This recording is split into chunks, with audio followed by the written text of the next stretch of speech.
हाँ बेटा, मेरे ख्याल से अपन ने अभी तो जो कर लिया था डेट इज A2 नहीं, A2 नहीं, A3BCD कर लिया था, और मैंने कहा था ये आप होमवर्क में ट्राई कीजिएगा। जो मैंने सबके आंसर्स लिख दिए, बट ये सिर्फ आंसर लिखना सफिशिएंट नहीं है, मतलब इसको समझना और आपके लिए वापस को ट्राई करना बेहद ज़रूरी है, खासतौर पर अगर आपसे ये नहीं हुए हैं सही। तो मेरे लिए सिंपल सा तरीका ये करने का कि जैसे A2B2C2 है, इसके मेरे को जितनी भी वैरायटीज देखनी है मेरे को, तो मैं क्या करूंगा कि मैं ये देखूंगा कि ए के साथ डब्बे में कौन कौन पैक हो सकता है। तो ए के साथ डब्बे में या तो ए खुद पैक होगा, या बी होगा, या सी होगा, इसके अलावा तो कुछ हो नहीं सकता। और हो सकता है तो आप मुझको बता दो बेटा, ये है तो बस ए बी सी ना, ए बी सी ये वाला नहीं, ये वाले, ठीक है ना। तो ए बी और सी में अगर आप ए के साथ ए पैक करें, या ए के साथ बी पैक करें, या ए के साथ सी पैक करें, इसके अलावा कोई शर्त हो ही नहीं सकती। तो इसका मतलब ये, ए के साथ ए मैंने पैक किया तो बी बी और सी सी हुआ, फिर मैंने ए और ए को वापस रिपीट किया क्योंकि मैं जानता हूँ इसका एक और पॉसिबिलिटी है अरेंजमेंट की, बी सी और बी सी। तो ए ए बी बी सी सी और ए ए बी सी, ये दो तरीके हो गए। ये वो तरीके हैं जब ए और ए साथ है। अब समय आ चुका है कि ए और ए आपस में बिछड़ेंगे, तो ए से कोई और मिलेगा, फिर तो वो ए से बी मिलेगा। तो देखो मैंने ए से बी मिला दिया, ए से बी मिला दिया, तो बचा एक ए और एक बी, उनको मैंने डब्बे में रख दिया, और सी सी दोनों को मैंने डब्बे में रख दिया। फिर मैंने कहा कि चल क्या हो सकता है, इस ए बी को फिक्स करके कुछ देखते हैं और कुछ हो सकता है क्या। तो दिखा मुझको यहाँ पे कि हाँ, यहाँ पर ए सी आ सकता है और यहाँ पर बी सी आ सकता है। ये देखो यहाँ पर ए सी आ गया और यहाँ पर बी सी आ गया, यानी कि ए किसके साथ रह चुका है, ए के साथ रह चुका है, ए बी के साथ रह चुका है। क्या ए सी के साथ रहा है? तो मैं जानता हूं आपका जवाब है नो, लेकिन मेरा जवाब है यस। ये देखो ए सी के साथ, जब ए बी के साथ रह रहा था तो क्योंकि ए भी ज्यादा थे और सी भी पॉसिबल थे, तो ए एक बार सी के साथ रह चुका है। अपने को अब ये सोचना है ए सी के साथ एक बार रह चुका है क्या। अब वापस से देखो, कोशिश करो वापस से रिपीट करने की। ए के साथ दो तरह से रह लिया, ए बी के साथ दो तरह से रह लिया, ए सी के साथ एक तरह से रह लिया, और अब देखना है कि और कैसे रह सकता है। तो ए सी को यहाँ पे फिक्स किया और मैंने इसको और इसको इंटरचेंज करके, मतलब इनको आपस में रीअरेंज करके मैंने लिख दिया ए सी, इस ए के साथ इसका सी लिख दिया, तो बचा बी और बी एक साथ लिख दिया मैंने। इस तरह के 5 आइसोमर क्रिएट हो गए। ये देख लो बेटा, ये 5 आइसोमर इस तरह से क्रिएट होते हैं। अगर आप बोलोगे सर इसमें से फटाफट कैसे पता लगाएं कि कितने फैक है कितने मर है, तो फैक मर यहाँ पे नाम नहीं लेना। मैंने कहा था फैक मर के लिए या तो ए 3 हो या बी 3 हो या दोनों ही 3 हो, ये शर्त है यहाँ पर नहीं लागू हो रही। दो वाले हैं, इनमें फैक मर नहीं होता है, इनमें से स्टांस हो सकता है, या फिर इनमें एक्टिव इनएक्टिव देख लें आप। अब एक्टिव इनएक्टिव उस नियम से देखो बेटा, यहाँ पर ए एक डब्बे में दो ग्रुप सेम, मतलब नियम 1 लग गया, इनएक्टिव हो गया, मैंने लिख दिया इनएक्टिव। यहाँ भी ए आ गया, इनएक्टिव हो गया। यहाँ पर दो डब्बे सेम हो गए तो ये इनएक्टिव हो गया। यहाँ पर कोई भी 3 सेम नहीं है, कोई भी आपस में सेम नहीं है, और एक डब्बे में भी दो ग्रुप सेम, ना तो रूल 1 लग रहा है ना रूल 2 लग रहा है, मतलब ये एक्टिव है। और ये क्या हो गया बेटा, यहाँ पर आ गया बीबी, तो ये हो गया इनएक्टिव। इसका मतलब हो गया Ma2B2C2 has 5 GI and 1 is active. अगर आपसे पूछे टोटल स्टीरियोमर कितने होंगे, तो 5 GI हैं। मान लो ये 5 GI हैं और ये एक्टिव है, तो इसका एनेंटियोमर भी तो एग्जिस्ट करेगा बेटा, मिरर इमेज। तो इसके मिरर इमेज के साथ गिनोगे तो 5 तो ये और एक और, तो 6 हो जाएंगे। तो 6 हो जाएगा इसका टोटल स्टीरियोमर। ये आपको मैं जो बोल रहा हूँ उसको वो यूज कीजिएगा आप टेबल पूरा करने के लिए। तो टेबल जब पूरा करोगे तो आपको पूछा जाएगा कितने इसके जीआई हैं, तो 5, कितने एक्टिव हैं तो 1, तो टोटल स्टीरियोमर कितने हो गए, तो गए 6, है ना। तो total stereoisomer equal to total GI plus active GI. Active GI सिर्फ ये वाला है, इसलिए इसका एक एनेंटियोमर एग्जिस्ट करेगा। इस कारण से हम स्टीरियोमर निकालते समय उसको एक और को जोड़ देंगे तो कुल 6 हो जाएंगे। अब आता है A2B2CD। A2B2CD में वापस डब्बे में रखने वाली बात, तो ए के साथ कौन जाएगा, तो ए के साथ ए, ये जो ए के, अच्छा सी डी को स्टार्ट किया मैंने क्योंकि सी और डी कम है, तो वैसे कर दो आप। सी के साथ कौन कौन रह सकता है, तो सी के साथ या डी रह सकता है, या सी के साथ ए या सी के साथ बी। सी के साथ डी, सी के साथ ए और सी के साथ बी, सारे बना लिए मैंने। जब सी के साथ डी बनाया तो ए और बी हुआ, जब सी के साथ डी बनाया तो इसको रीअरेंज करके मैंने लिख दिया। जब सी के साथ ए हुआ तो एक बी खाली था, ए बी खाली था, और बी एक और खाली था तो बी डी लिख दिया। फिर सी ए को रिपीट किया और बन गया ए डी और बी बी। फिर जब सी बी के साथ आया तो भी वापस 2 आ गए, तो कुल मिला के इसके वापस आ गए 6। और 6 में से देखो ये वाला है इनएक्टिव, ये वाला है इनएक्टिव, ये वाला में कुछ, ये वाला वापस इनएक्टिव हो गया, 2 ग्रुप सेम आ गए इनएक्टिव। यहाँ पर क्या हो रहा है बेटा, ये एक्टिव आ रहा है, ये क्या आ रहा है बेटा, ये इनएक्टिव आ रहा है, बिकॉज यहाँ रूल 1 लग रहा है, यहाँ रूल 1 लग रहा है तो ये इनएक्टिव हो गया बेटा। यहाँ पे रूल 1 रूल 2 कोई भी नहीं लग रहा है तो ये एक्टिव है। तो इसका मतलब A2B2CD का आंसर क्या आ गया बेटा, 6 GI और कितने active, 2 active, 6 GI 2 active, 6 GI and 2 active. अगर टोटल स्टीरियोमर पूछेंगे तो 8 हो जाएंगे, क्योंकि 6 तो ये एक्टिव है, सॉरी 6 तो GI है और इनमें से 2 एक्टिव है, तो 2 की मिरर इमेज एक्स्ट्रा काउंट होगी, तो टोटल स्टीरियोमर निकालते समय हम 8 कहेंगे। A2BCDE के अंदर हमें देखना है कि बी के साथ कौन कौन रह सकता है, या आप आपके दिमाग में जो आप ए से करो बी से करो, मुझको कोई फर्क नहीं, मैंने बी से किया है। मैंने बी के साथ सी को पहले रखा, उसके बाद बी के साथ डी को रखा, फिर बी के साथ ई को रखा, फिर बी के साथ ए को रखा। फाइनली जब मैंने बी के साथ सी को रखा तो मेरे को पता चला कि ए और डी ई है। जब मैंने इनको रीअरेंज किया तो ए डी और ए ई हो गया। तो बी सी के साथ दो तरह से रह सकता है, फिर बी डी के साथ दो तरह से रह सकता है, बी ई के साथ इसी तरह से दो तरह से रह सकता है। लेकिन जब मैंने बी को ए के साथ लिखा तो एक बहुत अच्छी जानकारी मिली कि बी जब ए के साथ लिखा, बी ए के साथ लिखा तो ये चारों डिफरेंट हो गए, ए सी डी सब डिफरेंट हो गए, तो नंबर ऑफ केस बढ़ जाएंगे। तो ए सी के साथ भी रह पाएगा, ए डी के साथ भी रह पाएगा, ए ई के साथ भी रह पाएगा। इस तरह से ये तीन मेरे आ गए, क्या बोलते हैं, जीआई। तो कुल मिला के 6 तो पहले हो गए, 3 ही हो गए, 9 जीआई हो गए। अगर आप इनमें से देखना चाहते हैं कितने एक्टिव कितने इनएक्टिव हैं, तो यहाँ पर ए रूल 1 लग गया तो इनएक्टिव हो गया, यहाँ कोई भी रूल नहीं लग रहा है तो ये एक्टिव है, यहाँ पे रूल 1 लग गया तो ये इनएक्टिव हो गया, यहाँ कोई नहीं लग रहा है तो ये एक्टिव है, यहाँ रूल 1 लग गया तो ये इनएक्टिव हुआ, यहाँ पे कोई नहीं लग रहा है तो ये एक्टिव है, यहाँ पे एक्टिव है, ये एक्टिव है और ये भी एक्टिव है। आप देख सकते हैं बेटा खूब सारे एक्टिव हो गए, 1 2 3 4 5 6। तो कुल मिलाकर अगर आपको क्वेश्चन पूछा जाए कि M A two B C D E में कितने जीआई हैं तो जवाब होगा 9, और कितने एक्टिव हैं तो आंसर होगा 6। मैं इन 3 के लिए कहूंगा बेटा कि हम आपको एनसीईआरटी में सॉल्व करके नहीं दे रखा है, ये हमारे कोर्स में है। कोशिश कीजिएगा कि याद रखें कि A two B two C D, A two B two C two वाला है 5 जीआई 1 एक्टिव, उसके आगे वाले 6 जीआई 2 एक्टिव, ये 6 जीआई 2 एक्टिव, और उसके आगे वाला, अब उसके आगे वाला कैसे निकालते हैं वो आपको आना चाहिए। A two B two C two के आगे वाला आपको आना चाहिए ए टू बी टू, और फिर सी टू को स्प्लिट करके सी डी कर दिया, उसके आगे वाला ए टू, फिर बी सी डी स्प्लिट होगा सारे के सारे। तो इस प्रकार से आप याद कर सकते हैं, वो आपके लिए बेटर रहेगा। लास्ट है M A B C D E F. मुझको बेटा सबसे आसान ही लगता है M A B C D E F. बताओ A B C D E F में यहाँ पे मैंने बनाया ऑक्टेल कॉम्प्लेक्स, बताओ इसमें यहाँ पर ए को मैं कहीं भी रख सकता हूँ बेटा, ए के ट्रांस में कौन होगा, तो जवाब है बी। कुछ बोलेंगे कि सर सी भी तो सकता है, तो बिल्कुल सही बोल रहे हैं बेटा, ए के साथ ट्रांस में बी या सी या डी या ई या एफ में से कोई भी हो सकता है। मान लो कि जब ए और बी ट्रांस है, सुनना बेटा, ए और बी ट्रांस है, तो इस यहाँ पर कौन रखा हुआ है, यहाँ पे कितने ग्रुप रखे होंगे 4, और चारों डिफरेंट रखे होंगे बेटा, चारों डिफरेंट रखे होंगे। तो मान लो इसको यहाँ पर रखा होगा सी, यहाँ पर रखा होगा डी, ये ई और ये एफ। अब इसको भूल जाओ, ए और बी को भूल जाओ, अब ए और बी को भूल जाओ, सिर्फ ये वाला देखो कि यहाँ पर ऐसा कुछ समझ लो, ए और बी तो ऊपर रखे हुए हैं, इसको भूल जाओ, यहाँ पे रखा हुआ है सी डी ई एफ, ऐसा कुछ। अब आप सोच के बताओ आराम से कि इसको रीअरेंज करने के कितने तरीके हैं। तो स्क्वायर प्लेन हो गया ना, स्क्वायर प्लेन पर 3 अगर चारों डिफरेंट क्या बोलते हैं ग्रुप लगे होते हैं तो 3 जीआई एग्जिस्ट करते हैं। मैंने आपको समझाया था 2 सिस और एक ट्रांस, अगर आपको याद हो तो।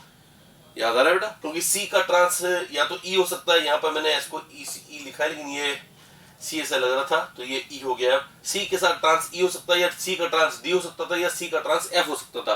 3 केस बनेंगे बेटा। तो आप दिमाग लगाओ, जब ए और बी ट्रांस हैं, तो ये अंदर के अंदर जो ग्रुप है वो 3 तरह से अरेंज हो सकते हैं। तो जब ए और बी ट्रांस में 3 तरह से अरेंजमेंट हो सकते हैं, तो ए और सी ट्रांस जब होगा तो भी 3 तरह के अरेंजमेंट्स होंगे। जब ए और डी ट्रांस होगा तब भी 3 होंगे, ए ई भी होंगे, उसमें भी 3 होंगे। तो कुल कितने होंगे बेटा, ये हो गए 15 जीआई। और इसमें आप देखेंगे कभी प्लेन ऑफ सिमेट्री आ ही नहीं सकती, सारे ग्रुप अलग अलग हैं, नो प्लेन ऑफ सिमेट्री, यानी सारे एक्टिव होंगे, ऑल एक्टिव। कोशिश कीजिएगा ये स्पेशल कंपाउंड के बतौर आपको याद रहे, एग्जाम में ये सब कुछ करने की नौबत नहीं पड़नी चाहिए कि वहां पर कैलकुलेट कर रहे हैं। हालांकि ऐसे में मेरे को बड़ा ही आसान लगता है, लेकिन हर किसी का है ना एकदम वो उस समय पर एकदम सटीक आंसर वहां पर आए और इसी थॉट प्रोसेस आए, जरूरी नहीं बेटा। तो इसलिए अपने आप को सेव करने के लिए है ना कुछ इंपॉर्टेंट चीजें याद कर लेनी चाहिए, जिनमें से ये है M A B C D E F. अगर आप बोले सर ऐसे कितने को याद रखेंगे बेटा, मैं बताऊं आपको सबसे इंपॉर्टेंट तो A3B3 वाले हैं, इनमें फैक और मर होता है, सबसे इंपॉर्टेंट तो वो है। उसके बाद आता है A2B2C2, वो मतलब याद करने लायक कौन कौन से है वो बता रहा हूँ। एक तो A3B3 वाले तीनों, एक तो A3B3, A3B2C, A3BCD, A2B2C2, और उसके बाद में ये वाला ABCDEF। ये मेन है, मैंने करना सारा कुछ सिखाया बेटा, क्योंकि मेरे को नहीं मालूम एग्जाम में कौन सा आएगा, इतने डिफिकल्ट आज तक आए नहीं नीट के अंदर तो, ठीक है ना। लेकिन यू नेवर नो कि व्हेन द है ना क्वेश्चन है ना कम्स इन सच अ वे कि मतलब वो लोगों को डिफिकल्ट लगे थोड़ा, तो कुछ कह नहीं सकते। तो इसलिए we have to be alert, we have to be safe, we have to be careful, और इसलिए अपन ये सब कुछ पढ़ रहे हैं। चलो ठीक है बेटा, तो इसके बाद में जो अपने पास टॉपिक रह गया वो अपन नेक्स्ट टाइम पे करेंगे। I am not feeling well today, आपको शायद ऐसा लग भी रहा होगा कि सर आज जोश में नहीं है, तो आज थोड़ा मतलब थ्रोट में इन्फेक्शन ऐसा लग रहा है कुछ, है ना। सी यू नेक्स्ट टाइम बेटा, all the best. Yes, good evening. And last time पे अपन ने जो कर लिया था वो इसके पहले वाला पोर्शन था, तो अपन ने कैलकुलेट कर लिए थे कितने स्टीरियोमर्स वगैरह होंगे, ठीक है ना। मैं फिर बोल रहा हूँ बेटा, सबसे इंपॉर्टेंट वाले केस जो है फैक्मर वाले M(A3B3), A3B2C, A3BCD, वो याद करके रखें। A2B2C2 और ABCDEF शायद इसके बाहर नीट में नहीं जाना चाहिए। वैसे मैंने सारे क्लास में आपको डिस्कस करा दिए, इतने तो मैं मेन क्लास ऑफलाइन क्लास में भी डिस्कस नहीं करवाता हूँ, ठीक है ना। घर पे देता हूँ करने के लिए, बच्चे करते रहते हैं, कुछ कर लेते हैं, कुछ नहीं करते हैं, ठीक है ना। कुछ करते हैं और समझ में नहीं आता है, और कुछ समझ में नहीं आता फिर भी कर लेते हैं। तो ऐसे अलग अलग टाइप के केसेस होते हैं। मैंने बिना किसी एक्सक्लूजन के मैंने खुद ने करा दिया, ताकि आपके पास ये नहीं रहे कहने को कि सर वो ऑनलाइन क्लास में आप थोड़े डिटेल में नहीं पढ़ाते इसलिए हमारा सिलेक्शन नहीं हुआ, या हमें अच्छा नहीं लगा, या हमें समझ में नहीं आया। ऐसा किसी के पास कुछ कारण ना हो, इसलिए मैंने डिटेल में करवा दिया है, राइट। तो from my part I have done everything. हालांकि मैं ये समझता हूँ कि आपको 2-3 जब मैंने शुरू की करवा दी, उसके बाद अपने आप आपको करने थे, या आइडियली आपको अपने आप करने, अपने आप ग्रुपिंग बना करना है, because this is no chemistry now, this is just mental ability, right? So I can teach chemistry but I cannot teach you mental ability. वो that is your own possession, right? वो आपका खुद का possession है, अभी खुद की संपत्ति है, अब उसको खुद को, है ना, कैसे यूज करना है, जितना आप अपने दिमाग को रगड़ोगे उतना अच्छा आप उसको यूज कर पाओगे। Anyways, we now move on to the next thing, and the last point about the octahedral complexes is using the bidentate ligands. Bidentate ligands use करने के बाद कितने हम उसमें ज्योमेट्रिकल या ऑप्टिकल आइसोमरिज्म क्रिएट कर सकते हैं, वो केस लेने हैं। There are as many as 3 very very important cases, and मैं जानता हूँ कि एग्जाम में अगर आएगा तो इन तीनों में से कोई ना कोई केस आएगा, इसलिए इन तीनों केस को अच्छे से कॉन्सेंट्रेट करो, और जरूरत पड़े तो इसको एक बार के लिए याद करने की कोशिश करो, because this are not so much numerous. कोई 15-20 होते तो मैं आपको ट्रिक समझाता, लेकिन जब 3 ही है तो ट्रिक समझने की कोई जरूरत नहीं, आप डायरेक्टली इसको करने की कोशिश करो। MAA3 is very very important। MAA3 में बनाने का तरीका है, एक AA यहाँ लगाओ, दूसरा AA यहाँ और तीसरा AA यहाँ। कुछ लोगों के इस्तेमाल में ऐसा आता है कि नहीं सर हम तो ऐसा करेंगे, है ना। कुछ वाहियात से लोग सोचते हैं कि ऐसे करेंगे हम, एक AA को हम यहाँ लगाएंगे, यहाँ पर A और यहाँ पर A। मैंने पहले बोला हुआ बेटा, बाइडेंटेड लिगेंड को कभी ट्रांस पे मत लगाओ, इतना दूरी से कैसे मोड़ा आएगा ग्रुप के अंदर, है ना। ग्रुप के अंदर इतना स्ट्रेन आ जाएगा, ग्रुप एग्जिस्ट नहीं करेगा। यानी कभी भी ऑक्टाहेड्रल कॉम्प्लेक्सेस में ट्रांस की स्थिति पर कभी बाइडेंटेड लिगेंड्स नहीं लगाएं। तो अगर आपको 3 बाइडेंटेड लगाने हैं तो एक तरीका ये, मतलब एक ही तरीका रहता है, और वो तरीका ये है कि एक बाइडेंटेड को यहाँ लगा दिया जाए, दूसरे बाइडेंटेड को यहाँ लगा दिया जाए, और तीसरे बाइडेंटेड को यहाँ लगा दिया जाए। अब आप देखो बेटा, इसको थोड़ा विजुअलाइज करो। विजुअलाइज करोगे तो ऐसा लगेगा आपको कि ये एक ऐसा ये तो मैंने दिखाया बोर्ड पे, लेकिन मैंने कहा था आपको इसको ऐसा एज्यूम करना है। ये जो धागे जैसा दिख रहा है आपको, ये यहाँ एज्यूम करना है। ये वाला धागा है, ये इसको यहाँ प्लेन में एज्यूम करना है, और ये वाला जो है ये इसको ऊपर की तरफ यहाँ एज्यूम करना है। मेरे ख्याल से आप सब समझ रहे होंगे कि मैं क्या कहना चाह रहा हूँ। इसको यूं नहीं सोच के यूं सोचें तो आपको अपने आप समझ में आ जाएगा कि ये फ्रंट में जा रहा है और ये बैक में जा रहा है, ये फ्रंट और ये बैक, ऐसे, ठीक है ना। अब इसमें कभी भी प्लेन ऑफ सिमेट्री आएगा नहीं, बिकॉज जब आप इसको काटोगे, इसको यहाँ से काटोगे, जब इसको काट रहे होंगे, ये इस नीचे वाले को यहाँ से, नीचे वाले को नहीं, आप अगर इसको ऐसे काट रहे होंगे तब तो ये प्लेन ऑफ सिमेट्री आएगा नहीं। आप इसको काटने के लिए जब यहाँ से काटोगे तो ऊपर वाले का प्लेन ऑफ सिमेट्री यहाँ से ना बनेगा बेटा, ऊपर वाले का इमेज यहाँ थोड़ी बनेगा, ये तो ऑब्लिक रह जाएंगे, ऊपर नीचे थोड़ी ना। ये ऊपर और नीचे होता तो अलग बात थी, प्लेन ऑफ सिमेट्री आ जाता, लेकिन यहाँ तो ये पीछे की तरफ है और यहाँ ये आगे की तरफ है। अगर ऐसा किसी को समझ में नहीं आता है तो यूं समझ लो कि कभी किसी ऑक्टेड, ये जो लाइन बोलना बहुत इंपॉर्टेंट है, यदि किसी ऑक्टाहेड्रल में, सुन लेना और लिख लेना, बहुत जबरदस्त लाइन है, यदि किसी ऑक्टाहेड्रल कॉम्प्लेक्स में 2 बाइडेंटेड लिगेंड आपस में परपेंडिकुलर फेस पर लगे हुए हैं, ये वाला ये और ये आपस में परपेंडिकुलर तो हुआ बेटा, एक तो यहाँ प्लेन में और एक ये वाला प्लेन में, अलग अलग है। तो अगर अलग अलग प्लेन में 2 बाइडेंटेड लिगेंड लगे हुए हैं तो समझ जाओ उनमें प्लेन ऑफ सिमेट्री नहीं आ सकती, वो कट ही नहीं सकते। ये याद करके रख लो आप, कभी है ना गलत नहीं होगा बेटा। ये अगर किसी ऑक्टाहेड्रल कॉम्प्लेक्सेस में, अगर किसी को इंग्लिश में लिखना है तो ये लिख लीजिएगा, if in any octahedral complex the 2 bidentate ligands are joined, या 2 bidentate ligands are present mutually different plane, in mutually different planes, then the compound will never have the plane of symmetry, plane of symmetry आ ही नहीं सकता, चाहे ligand same हो, ए हो या A B हो या ए बी सी हो, कुछ भी हो, है ना, वो क्या बोलते हैं, इनमें प्लेन ऑफ सिमेट्री नहीं आएगा, और प्लेन ऑफ सिमेट्री नहीं आएगा तो ये एक्टिव होंगे, इसका मतलब ये भी एक्टिव है। इसका मतलब मैं आपका ध्यान इस तरफ ले जाना चाह रहा था बेटा, ये वाला जो कंपाउंड है this has to be active compound, optically active, plane of symmetry इसमें आएगा ही नहीं, यहाँ काटोगे तो कैसे कट जाएगा बेटा। कुछ लोगों को लगता है कि सर यहाँ काट रहे हैं तो देखो इसका हिस्सा ये आ रहा है, बेटा ये पीछे की तरफ है और ये आगे की तरफ है। अगर प्लेन ऑफ सिमेट्री अपन यहाँ बनाते हैं तो एक हिस्सा आगे और एक हिस्सा पीछे, प्लेन ऑफ सिमेट्री कैसे आ सकता है उसके अंदर। इसका मतलब अगर आप समझ रहे हैं तो ये वाले कंपाउंड के अंदर अरेंजमेंट संभव नहीं है। अरेंजमेंट मतलब इसको यहाँ लाओगे, इसको वहां लाओगे, अगर आप जीआई बनाने की कोशिश करोगे, सिस ट्रांस बनाने की कोशिश करोगे तो नहीं होगा, इसलिए मैंने लिख दिया नो जीआई। लेकिन इसके अंदर नो प्लेन ऑफ सिमेट्री होने कारण इसका एक मिरर इमेज भी तो होगा बेटा, जो इसका एनाइंशोमर कहलाएगा। इसका मतलब हुआ कि ये वाला कंपाउंड ऑप्टिकल आइसोमरिज्म देगा, और ऑप्टिकल आइसोमरिज्म देने वाले का मतलब ये है कि उसका मिरर इमेज यानी उसका एनाइंशोमर भी एग्जिस्ट करेगा, यानी इसको मिला के और इसके मिरर इमेज को मिला के दो एनाइंशोमर्स होंगे, और मैंने लिख दिया दो एनाइंशोमर्स। यानी क्वेश्चन अगर आ गया कि बताओ MAA3 में प्लेन ऑफ सिमेट्री है क्या, नहीं है। सेकंड, ऑप्टिकली एक्टिव है क्या, है। जीआई है क्या, नहीं है। एनाइंशोमर्स कितने हैं, तो सब दो हैं इसके एनाइंशोमर्स, मतलब इस कंपाउंड से रिप्रेजेंटेड दो एनाइंशोमर्स होंगे, दो कंपाउंड होंगे, एक को डेक्स्ट्रो कह दीजिए, एक को लेवो कह दीजिए। MAA2B2, MAA2B2 में देखो A2 तो ये दो आइडेंटिटी है और B2 है, तो इसका ट्रिक ये है, तरीका ये है कि B2 को पहले सॉल्व करें। B2 यानी दो बी, ये मोनोनेटेड लिगेंड है, ये या तो ट्रांस हो सकते हैं या सिस हो सकते हैं, इसके अलावा कुछ हो ही नहीं सकता। इसका आंसर दो ही आना है, दो ही जीआई आना है, एक में तो ये ट्रांस होगा, एक में सिस होगा। अगर ट्रांस में आपने ऐसे लगा दिया तो जो बची हुई पोजीशन है उसमें दो ए को ऐसे अरेंज कर दो, अगर आपने बीबी को सिस पे लगा दिया तो बचे हुए ए को ऐसे अरेंज कर दो। ये और ये अलग अलग प्लेन में, मैंने भी समझाया था, दो बाइडेंटेड अगर अलग अलग प्लेन में हो तो ये एक्टिव होगा बेटा। सिस एक्टिव है, ये सिस प्लेन ऑफ सिमेट्री है, नहीं है। इसमें देखो यहां से कट रहा है, यहां से बराबर कट रहा है, ये यहां से भी कट रहा है, कहीं से भी काटो कट रहा है, मतलब इसमें ट्रांस है तो प्लेन ऑफ सिमेट्री है, और प्लेन ऑफ सिमेट्री है तो ये एक्टिव नहीं होगा, लेकिन ये एक्टिव होगा। ये एक्टिव होगा तो इसका एनाइंशोमर भी होगा, तो इसके एनाइंशोमर को मिलाओ, इसको ही मिलाओ, इसको ही मिलाओ, तो कुल कितना आइसोमर हुए बेटा, 3। वो तीनों को बोलेंगे स्टीरियोमर, क्योंकि ज्योमेट्रिकल प्लस ऑप्टिकल मिला के होता है तो उसको स्टीरियोमर बोलते हैं। कुछ लोग सोचते हैं 4 कि 2 तो ये हो गए और इसके दो एनाइंशोमर, इसके दो एनाइंशोमर नहीं होंगे बेटा, इसका तो एक ही तो होगा, एक तो ये खुद है ना। तो अगर आप स्टीरियोमर गिन रहे हो तो गलती मत कर देना, जनरली लोग इसमें 4 कह देते हैं, जवाब होता है 3, समझते हुए भी 4 कर देते हैं बेटा। जो ना समझते होंगे तो बात छोड़ें, ठीक है ना, लेकिन जो समझते हुए भी गलत करके आते हैं बेटा, दिक्कत उनके साथ है। तो ये है ट्रांस इनएक्टिव, इसका कोई एनाइंशोमर नहीं, ये सिस है, ये एक्टिव है, इसका एनाइंशोमर है।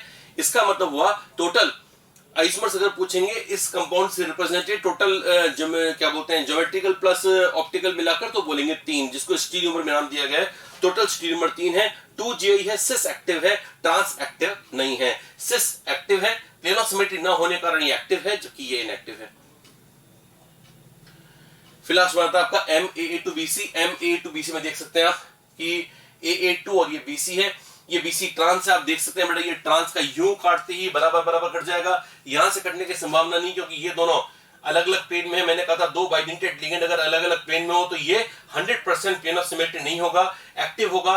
एक्टिव होगा तो इसका एनाइंशोमर एग्जिस्ट करेगा, इसका एनाइंशोमर एग्जिस्ट करेगा, लेकिन इसका नहीं करेगा। तो टोटल स्टीरियोमर कितना आएंगे बेटा, 3। एक तो ये दिख ही रहा है, इसके अलावा एक और होगा जो कि इसका मिरर इमेज होगा, तो इसके समेत 2 तो ये हो गए एक्टिव, एक इनएक्टिव, यानी कुल स्टीरियोमर्स की संख्या हो गई 3। 2 जीआई हैं, 2 जीआई, ये दो आपस में जीआई कहलाते हैं। अगर आप बोलोगे सर आप एक और कंपाउंड बोल रहे हो 3 जीआई क्यों नहीं बोल रहे, बेटा वो 3 आपस में जीआई नहीं है, ये और वो जो मिरर इमेज होगा वो आपस में जीआई थोड़ा है बेटा, तो जीआई हमें 2 ही बोलना पड़ेगा।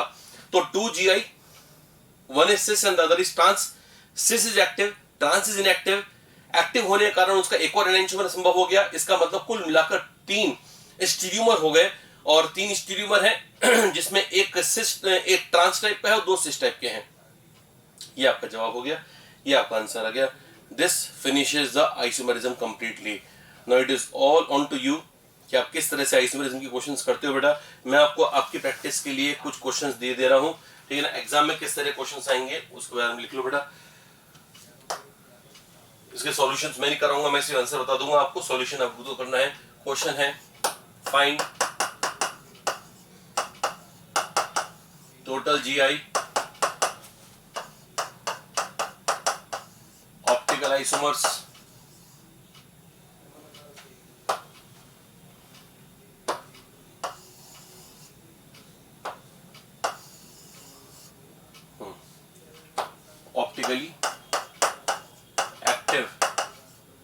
GI and total stereomers in first CrEn3 Cl3, second CrEn2 Cl2 Cl, third PtEn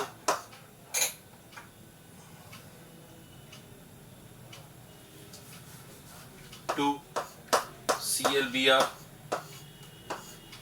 Cl2, fourth platinum ammonia 3 Cl3 plus palladium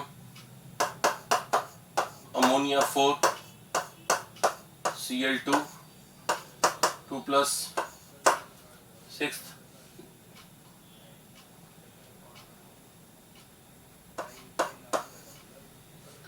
palladium ammonia 3 Cl2 Br plus and last cobalt ammonia pH 3 CO cyanide chloride bromide.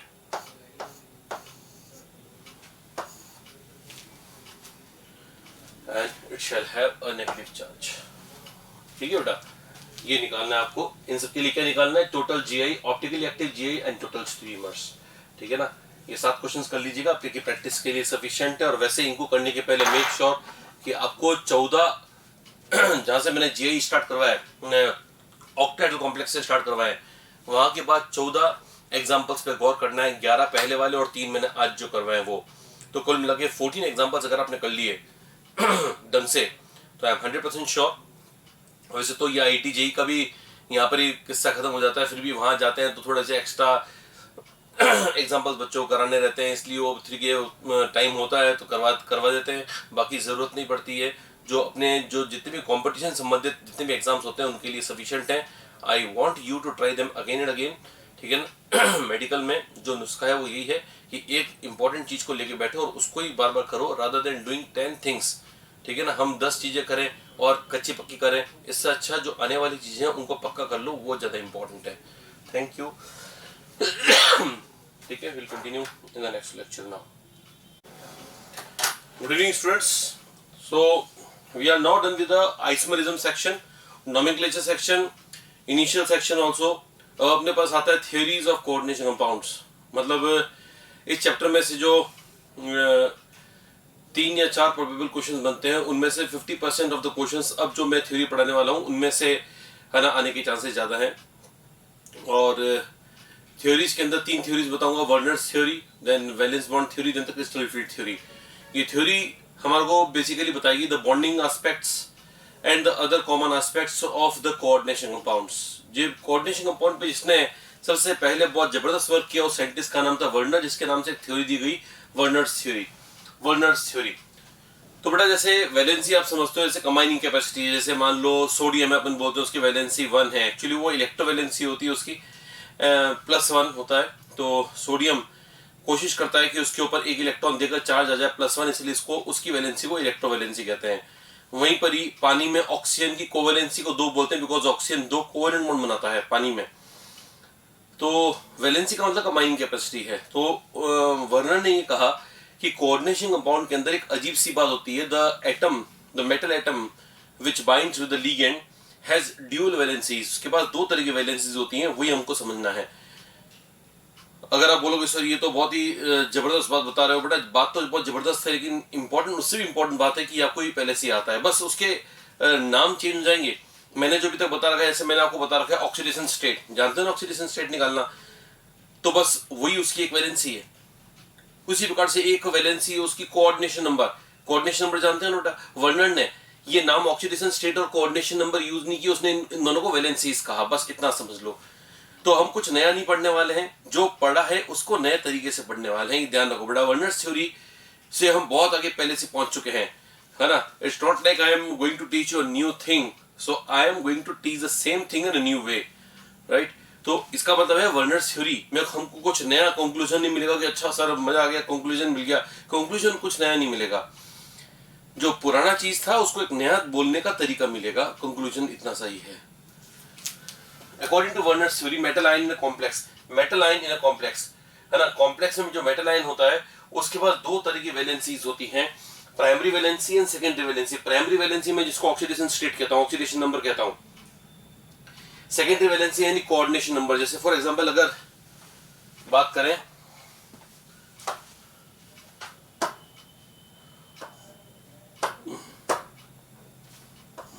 Cobalt NH3 5Cl Cl2, suppose ये कोई complex दे रखा है, बताओ इसमें cobalt की oxidation state कितनी है बेटा, निकालना आती है ना, फटाफट निकालो। तो आपका जवाब होगा 0, तो ये है, ये -1 है, ये -2 है, तो बैलेंस करने के लिए +3 हो गया। ये +3 जो है इसकी है प्राइमरी वैलेंसी, 1 डिग्री वैलेंसी, इसको अपन प्राइमरी वैलेंसी भी कह सकते हैं। सही बेटा। इसका मतलब कोबाल्ट में टेंडेंसी होगी कि अपने +3 को बैलेंस करना है, माइनस वालों से बैलेंस करने की कोशिश करेगा, ठीक है ना। तो +3 तो इसकी प्राइमरी वैलेंसी होगी। इसकी एक और वैलेंसी है, यानी इसकी एक और कैपेसिटी है, इसको एक और कॉम्बिनेशन की नेचर है कि ये +3 का -3 बैलेंस करने की कोशिश तो करता है, ये साथ में इसकी एक और कोशिश रहती है, ये कोशिश रहती है कि कुछ बॉन्ड भी बन जाए, कुछ कोऑर्डिनेट बॉन्ड भी बन जाए। हाँ जी हाँ, देखो बेटा कोबाल्ट इन छयों के साथ क्या बना रहा है, कोऑर्डिनेट बॉन्ड, क्योंकि ये लिगेंड और लिगेंड का बॉन्ड मेटल आयन के साथ में कोऑर्डिनेट होता है। तो इसका मतलब ये हो गया कोबाल्ट की एक और टेंडेंसी है कि वो अपने आप को अपने लिगेंड के साथ में कोऑर्डिनेट बॉन्ड से लिंक करे, और वो उसकी सेकेंडरी वैलेंसी कहलाती है, जो उसके कोऑर्डिनेशन नंबर के बराबर होगी। तो अगर आपसे पूछे कि बताओ कोबाल्ट की प्राइमरी वैलेंसी कौन है, प्राइमरी वैलेंसी कितनी है, तो +3। अगर आपसे पूछे बताओ +3 सेटिस्फाई किससे हो रही है, तो आंसर है -3 से। तो -3 आया कहां से, तो ये रहा 2 माइनस और ये रहा 1 माइनस, सेटिस्फाई हो रही है। अगर आपसे पूछे कि अच्छा इसकी सेकेंडरी वैलेंसी कितनी है, तो सेकेंडरी वैलेंसी इसकी है 6, यानी इसका कोवेलेंसी, इसके कोऑर्डिनेट बॉन्ड्स की संख्या है 6। और वो पूछे वो किससे सेटिस्फाई हो रही है, तो वो लिगेंड से सेटिस्फाई हो रही है। लिगेंड कैसे, न्यूट्रल है या आयन से, तो दोनों है बेटा, कुछ न्यूट्रल है कुछ आयन भी है। ये जवाब हो गया भाई, इतनी सी बात है। ये बात आपको पहले से मालूम थी, लेकिन आपको शायद ये नहीं मालूम था कि प्राइमरी वैलेंसी सेकेंडरी वैलेंसी का कॉन्सेप्ट क्या है। तो आज के बाद क्या ध्यान रखोगे, according to Werner primary valency is oxidation state, that is oxidation number, and secondary valency is the coordination number, that's it. इतनी थ्योरी बस, लेक्चर समाप्त हो सकता है यहीं पर ही। अगर आप समझ गए मेरी बात तो कोई दिक्कत नहीं है, इसके आगे वाले सारी बातें मैं इन्हीं को रिपीट करता रहूंगा। फिर भी अगर आपको डिटेल में पढ़ना है तो थोड़ा अपन आगे बढ़ते हैं और देखते हैं कि क्या है। ये देखो, मैंने बच्चों की तरह जैसे लिखते हैं स्कूल के अंदर की प्राइमरी और सेकेंडरी वैलेंसी में 5 अंतर बताएं, 4 अंतर बताएं, वो मैंने अंतर आपके सामने लिख दिए हैं। फिर भी देख लेते हैं। प्राइमरी वैलेंसी इज आयनाइजेबल, क्योंकि आयन से बनी हुई है। प्राइमरी वैलेंसी है +3 +2, तो +3 +2 का साथ में जो अट्रैक्शन होगा वो आयन के साथ होगा ना, तो आयनाइजेबल हो सकता है, ठीक है ना। तो आयनाइजेबल है, हो सकता है उनमें से कुछ अंदर पैक्ड हो, तो इसलिए वो फ्रीली आयनाइजेबल नहीं हो, लेकिन एक बार तो हम बोलेंगे कि आयनाइजेबल होगी। सेकेंडरी वैलेंसी नॉन आयनाइजेबल है, क्योंकि सेकेंडरी वैलेंसी कोऑर्डिनेट बॉन्ड तो डब्बे के अंदर होता है और वो टूटता नहीं है, वो आयोनाइज नहीं होता है, तो सेकेंडरी वैलेंसी नॉन आयनाइजेबल है। Primary valency non directional.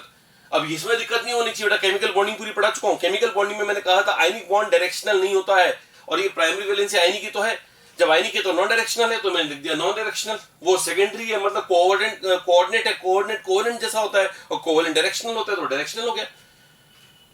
फिर इसमें लिखा हुआ है सेटिस्फाइड विद आयंस। क्या प्राइमरी वैलेंसी प्लस है तो माइनस से सेटिस्फाई होगी ना बेटा, तो satisfied with ions. Secondary valency मतलब डब्बे के अंदर तो न्यूट्रल भी हो सकते हैं और आयंस भी हो सकते हैं, तो सेटिस्फाइड विद आयंस और न्यूट्रल, ये आपको मैंने बताई दिया, समझाई दिया।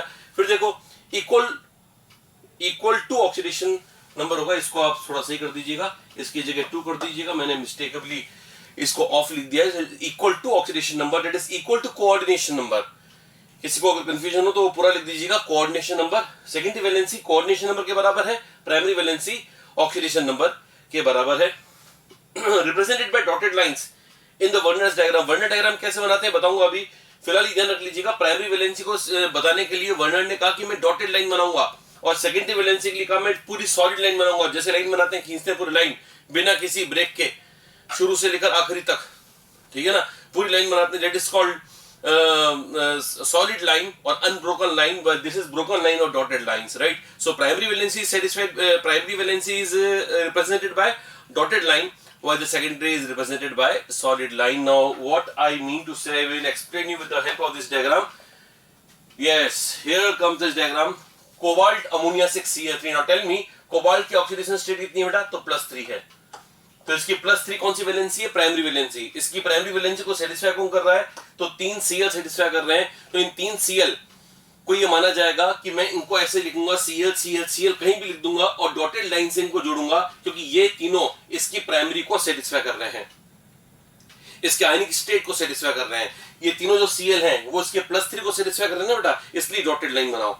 ये अमोनिया क्या कर रहे हैं बेटा? इसकी प्राइमरी को सेटिस्फाई कर रहे हैं, सेकेंडरी को, तो जवाब है सेकेंडरी को, इसलिए सॉलिड लाइन बनेगी। इसलिए 6 अमोनिया मैंने इसके आसपास लगा दिए। एक अमोनिया मैंने लिखना भूल गया, N लिख के छोड़ दिया, तो अब लिख दिया है। तो ये यहाँ पे 3 लिखना छोड़ दिया, कोई बात नहीं, भूल चूक लेन देन। तो ये 6 तो सॉलिड लाइन होगी और 3 डॉटेड लाइंस होगी। मेरे ख्याल से आपको बात समझ आ गई होगी। हो सकता है कि किसी दिमाग में क्वेश्चन चल रहा हो कि सर अगर कुछ ऐसा हो, चलो मैं खुद ही लेता हूं क्वेश्चन। अगर कुछ ऐसा हो कि कोबाल्ट हो, अमोनिया हो, 5 हो, Cl हो और बाहर 2 Cl हो, तो कैसे करें? तो कोबाल्ट को लिखो सेंटर में। बताओ कोबाल्ट के डब्बे के अंदर वाले कितने ग्रुप है? तो 6, और इन 6 कौन सी वैलेंसी है? सेकेंडरी। तो सेकेंडरी को किससे लिखते हैं? सॉलिड लाइन से। 1 2 3 4 5 और 6 सॉलिड लाइन अपने बना दी। क्या क्या है इनमें? अमोनिया, एक में अमोनिया है, एक दूसरे में भी अमोनिया है, तीसरे में भी अमोनिया है, चौथे में भी अमोनिया है, 5वें में भी अमोनिया है और 6ठे में Cl है। ठीक है ना? वो तो ये Cl पर चार्ज है कि नहीं बेटा? Cl -1 है, तो Cl इसकी प्राइमरी को भी तो सेटिस्फाई कर रहा है बेटा। सॉरी, प्राइमरी इसकी +3 है, तो इसको प्लस को माइनस का अट्रैक्शन होगा कि नहीं होगा? तो ये प्राइमरी को भी सेटिस्फाई कर रहा है। तो इसका मतलब इस वैलेंसी का ड्यूअल नेचर है, Cl है ना, ड्यूअल तरह का नेचर शो कर रहा है, बिकॉज ये इसकी प्राइमरी भी सेटिस्फाई कर रहा है, सेकेंडरी भी सेटिस्फाई कर रहा है। इसका मतलब है कि मैं ये Cl के लिए यहां लगाऊंगा dotted dotted dotted dotted dotted dotted. समझ रहे हो कि नहीं समझ रहे हो बेटा? अब बताओ Cl, ये Cl क्या है बेटा? ये Cl शुद्ध प्राइमरी है, शुद्ध प्राइमरी, क्योंकि इनमें कोई सेकेंडरी लिंकेज नहीं, सिर्फ अंदर है। तो शुद्ध प्राइमरी को शुद्ध डॉटेड से शो किया जाए। ये रहा शुद्ध डॉटेड, प्योरली डॉटेड। ये एक और Cl जहां जगह मिले, क्योंकि नॉन डायरेक्शनल है, कहीं भी लगा दो कुछ फर्क नहीं पड़ेगा। ये रहा शुद्ध डॉटेड। तो देखो अब आपको दिख रहा होगा ये डायग्राम इसको कोरस्पॉन्ड कर रहा है। ये वर्णन डायग्राम बनाने का तरीका होगा। आई होप आपको समझ में आ गया होगा। अब मेरा सवाल ये है, क्या है मेरा सवाल? चलो अब मेरा सवाल ये है कि 3 कंपाउंड दिए हुए मैंने, वो इंटरेस्टिंग क्वेश्चन है। ऐसे क्वेश्चन बहुत एक्सपेक्टेड है एग्जाम में, ध्यान रखना। ऐसे क्वेश्चन 12वीं में भी खूब आते हैं, क्या बोलते हैं, कंपटीशन में काफी आते हैं, IIT JEE सबके अंदर, मेडिकल में, सब में। तो ऐसे क्वेश्चन देख लो बेटा। COCl3.4 ammonia. अब इसमें कॉमन सेंस, ये कोबाल्ट की स्टेट फटाफट निकालो, तो +3 है, और +3 का कोऑर्डिनेशन नंबर जनरली मैंने कहा था जिसके ऊपर +3 चार्ज है उसका कोऑर्डिनेशन नंबर जनरली 6 होता है। तो ये 6 को पहले ध्यान रखना है। तो आपको पहले से कॉम्प्लेक्स बनाना आना चाहिए। इसका कॉम्प्लेक्स पहले वाले का कॉम्प्लेक्स बनेगा कोबाल्ट अमोनिया 4 Cl 2 और 1 Cl। अगर आप बोलोगे सर आपने अमोनिया को बाहर क्यों नहीं रखा? मैंने कहा था न्यूट्रल हमेशा अंदर रखो। Neutral molecule try to remain as ligand. तो न्यूट्रल को लिगेंड बनाओ। जो सीटें बचती हैं, 4 अमोनिया कंप्लीट हो गए, सीटें बच रही है 2, तो वहां पर Cl लगा दो। और फिर अब सीटें खत्म हो गई, 6 सीटें होती है अंदर, फिर बाहर से जो बचे वो बाहर Cl लगा दो। बताओ सेकंड वाले का क्या होगा? कोबाल्ट। जल्दी बोलो बोलो फटाफट। अमोनिया कितने? जल्दी बोलो। 5 और क्या? Cl कितने बचे? 2 Cl 2 लास्ट। कोबाल्ट अमोनिया 6 और बाहर Cl 3। राइट? तो इसका मतलब ये कि आपका 75% क्वेश्चन ये सॉल्व हो गया जब आपने इसको इसमें कॉम्प्लेक्स बनाना सीख लिया। दिए हुए मॉलिक्यूल से अगर आप कॉम्प्लेक्स बना सकते हो तो वहां पर 75% क्वेश्चन सॉल्व है। क्वेश्चन शुरू होने के पहले ही 75% खत्म हो चुका है, ये मैं जानता हूं, क्योंकि बचाव आप कर लोगे। क्या क्वेश्चन दिया है? Find primary and secondary valency in 1 2 and 3। 1 2 और 3 में प्राइमरी, इसकी प्राइमरी कितनी है? +3। और सेकेंडरी वहां से देखो डब्बे में कितने मॉलिक्यूल है? 6। तो प्राइमरी है +3 और सेकेंडरी है 6। ये +3 और ये 6। सेकेंड में देखो वापस +3 और वहां पे देखो 6, वापस सेम। तो इसमें भी वही आ रहा है, +3 और 6 आ रहा है। इसमें भी +3 और 6, इसमें भी +3 और 6। इनकी प्राइमरी और सेकेंडरी वैलेंसी हो गई। What percentage of Cl- ions are admissible in each? क्या Cl माइनस कुल कितने बेटा इसमें 3। आयनाइजेबल Cl कितने हैं? क्या ये Cl आयनाइजेबल है? नो, क्योंकि डब्बे के अंदर है, डब्बे के बाहर वाला Cl आयनाइजेबल होता है। तो एक आयनाइजेबल है 3 में से, तो कितने परसेंटेज आयनाइजेबल हुए? 1/3 इंटू 100 इज 33.33% अप्रोक्सीमेटली। आ जाओ नेक्स्ट। अच्छा इसके अंदर भी बताना है, तो इसमें कितना, इसके डबल है इसमें, तो 66.66 के आसपास होगा। और इसमें सारे के सारे Cl आयनाइजेबल है 100%, 100% Cl are ionizable in third. समझ आ गया? फिर सेकंड देखो, सॉरी थर्ड देखो, कंपेयर कंडक्शन ऑफ 1, 2 एंड 3। बताओ इसमें कितना आयन्स है? तो 2, क्योंकि एक तो ये और एक ये। इसमें 3 आयन है, 1 और 2, इसमें 4 आयन है। कंडक्शन ज्यादा होता है जिनके आयन्स ज्यादा होते हैं, तो इसका कंडक्शन मैक्सिमम, इसका कम, इसका सबसे कम। सॉल्व, आगे बढ़ जाओ। Colligative properties of 1, 2 and 3. Colligative properties are properties that depends upon number of ions. इसमें आयन्स 2 हैं, 3 हैं, 4 हैं, तो इसकी colligative property सबसे ज्यादा आएगी, फिर इसकी। अब किसी को colligative property मालूम नहीं हो तो अभी के लिए इतना याद रखो, colligative properties are some properties which are depending on the number of ions or particles, है ना? जितने आयन्स ज्यादा होंगे, जितने पार्टिकल ज्यादा होंगे, उतनी colligative property ज्यादा होगी। अभी के लिए इतना याद करके रख लो। Compare the number of moles of, ये बहुत क्वेश्चन पूछते हैं, compare the number of moles of silver chloride precipitated using excess silver nitrate. बताओ इसमें एक्सेस सिल्वर नाइट्रेट डालूंगा तो सिल्वर नाइट्रेट का Ag इसके Cl को खा जाएगा और AgCl का PBT बना लेगा, और PBT हमको दिखाई देगा बिकॉज आज होगा प्रभात के क्लोराइड्स इनसॉल्युबल होते हैं। ये मैंने आपको सिखाया हुआ है पहले भी। तो यहाँ पर एक AgCl प्रेसिपिटेट बनेगा। यहाँ पर कितने AgCl होंगे बेटा? AgNO3 के साथ इसकी रिएक्शन कराओगे तो ये वाला Cl का रिएक्शन करेगा, अंदर वाला Cl रिएक्शन नहीं करेगा क्योंकि अंदर वाला Cl आयनाइजेबल नहीं है। तो इसका मतलब 2 AgCl का मोल बनेगा, यहाँ पे 3 AgCl के मोल बनेंगे। तो जवाब हो गया 1, 2 और 3। यहाँ पर 1 मोल AgCl, यहाँ 2 और यहाँ 3। Draw Werner diagram of each. बताओ वर्नर डायग्राम बना लोगे अपने आप, ऐसे ही मूंछ जबानी बनाते हैं। कोबाल्ट बीच में रहेगा, फिर 6 लाइन में 4 पे क्या लिखोगे? अमोनिया, और 2 पे Cl। बताओ Cl कौन सी वैलेंसी है? प्राइमरी, सेकेंडरी या दोनों? तो आंसर है दोनों। तो इस पे डॉटेड लगेंगे, तो अंदर वाले जो 2 Cl होंगे वो तो डॉटेड, और एक Cl अलग से लगेगा, वो होगा है ना डॉटेड। जो अंदर वाले Cl होंगे उनमें डॉटेड भी होगा, सॉलिड भी होगा। समझ लो मेरी बात? मैं चाहता हूं कि आप सब लोग इनके वर्नर डायग्राम बनाओ, और नेक्स्ट टर्न पर मैं इसको सॉल्यूशन बताऊंगा। वैसे सॉल्यूशन तो मैंने बता ही दिया, इसका भी बता दिया, इसका भी बता दिया। तो इन तीनों के वर्नर डायग्राम आपको बनाने आने चाहिए अपने आप। ये इतने आसान से क्वेश्चन से बेटा, once you know the basics, तो आपके लिए चीजें बड़ी आसान हो जाएगी। और आपके लिए अब होमवर्क ये है कि repeat the same question for PtCl4.3 ammonia, PtCl4.4 ammonia, PtCl4.5 ammonia. मैं भी सॉल्व कर रहा हूं इसको, but I want you to solve it completely. मतलब करने का मतलब ये है, सेम क्वेश्चन का मतलब है ये जो क्वेश्चन मैंने किया है वो सेम क्वेश्चन इसके लिए भी करना है, ये ही कंपाउंड के लिए। हिंट बता रहा हूं, अब इसको पॉज कर देना, वीडियो को पॉज करके और अपने आप आंसर देना, और फिर मेरा जवाब सुनना। Pt की स्टेट है +4, तो पहले वाला कॉम्प्लेक्स बनेगा Pt अमोनिया 3 Cl 3 और बाहर एक Cl। दूसरा वाला बनेगा Pt अमोनिया 4 Cl 2 बाहर 2 Cl। तीसरा बनेगा Pt अमोनिया 5 Cl 1 और बाहर 3 Cl। बस मैंने कहा ना 70% तो ये हो गया। अब अगर आपको पूछे कि बताओ ये AgCl कितने प्रेसिपिटेट करेगा, तो इसका 1 मोल, 2 मोल, 3 मोल कितने परसेंटेज Cl माइनस आयनाइजेबल है, तो इसमें 1/4 आयनाइजेबल है, यानी 25%। यहाँ पे 2/4 यानी कि कितने 50%। यहाँ पे 3/4 यानी कि कितना होगा 75%। फिर आपसे पूछें कंडक्शन ज्यादा किसमें होगा, तो इसमें 4 आयन से मैक्सिमम होगा, कम होगा, सबसे कम होगा इसमें कंडक्शन। ये हो गया। कॉलिगेटिव प्रॉपर्टी सबसे ज्यादा इसकी आएंगी, उससे कम इसकी आएंगी, उससे कम इसकी आएंगी। बस ये जवाब हो गया। प्राइमरी सेकेंडरी वैलेंसी बता दो। प्राइमरी सबकी +4 आ रही है, सेकेंडरी सबकी 6 है, इसका भी कोऑर्डिनेशन नंबर 6 है। यहाँ भी 4 2 6, यहाँ 5 और 1 6 हो गया सॉल्व। 5 मिनट के अंदर देखो ये पूरी वर्नर थ्योरी अपन ने कर ली। अगर आपको है ना ये बढ़िया समझ में आ रहा है तो ठीक है, और नहीं तो इसी वीडियो को, बिकॉज मैंने ये आराम से धीरे धीरे बताया, आपको भले लग रहा हो कि 5 मिनट के अंदर कैसे हो गया, है ना, वो मेरी मानता समझो आप कि मैंने 5-10 मिनट के अंदर पूरा करवा दिया है। लेकिन बात ये कि बेटा थ्योरी इतनी सी है, वर्नर थ्योरी में आपको हो सकता है किसी को तो ये डर लगता है कि इतनी आसान कैसे हो सकती है। तो बेटा वो प्रॉब्लम ये है कि अपन ने इसके आगे खूब सारी चीजें अपन पहले कर चुके हैं।